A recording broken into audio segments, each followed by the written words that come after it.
ไปเบิ่งบรรยากาศการสลองแซมของสโมสรบาเต้ยามสนลาวเฮาก็คือทางด้านสโมสร WG นาคาเนาะทั้ง2รุ่นด้วยกันก็คืออายุ9ปีแล้วก็อายุ11ปีสามารถคว้าแซมไปได้ในรายการเดอะไฟยิงครับ2025อยู่ที่ซอโบจีน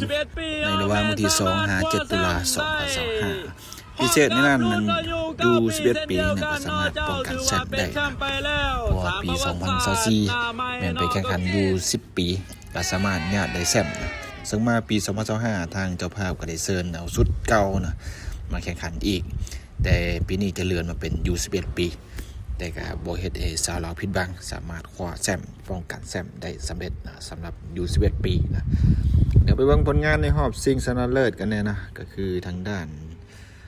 WG นาคาหุ่นยนต์บ่เกิน9ปีก่อนเนาะก็สามารถเอาชนะสโมสรจีนนาน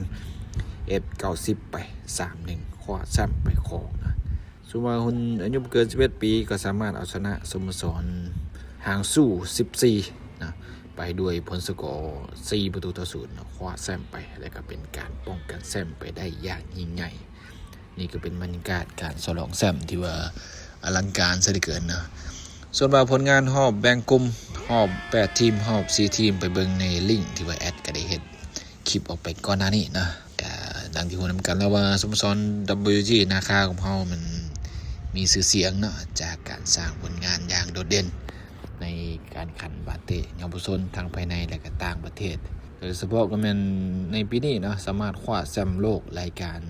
อยู่ที่ประเทศโปรตุเกสมือบ่โดนมานี่นะซึ่งล่าสุดก็สามารถป้องกันแชมป์รายการ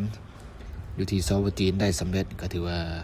ลงแข่งขันรายการใดก็สามารถมีแชมป์ติดไม้ติดมือมานะ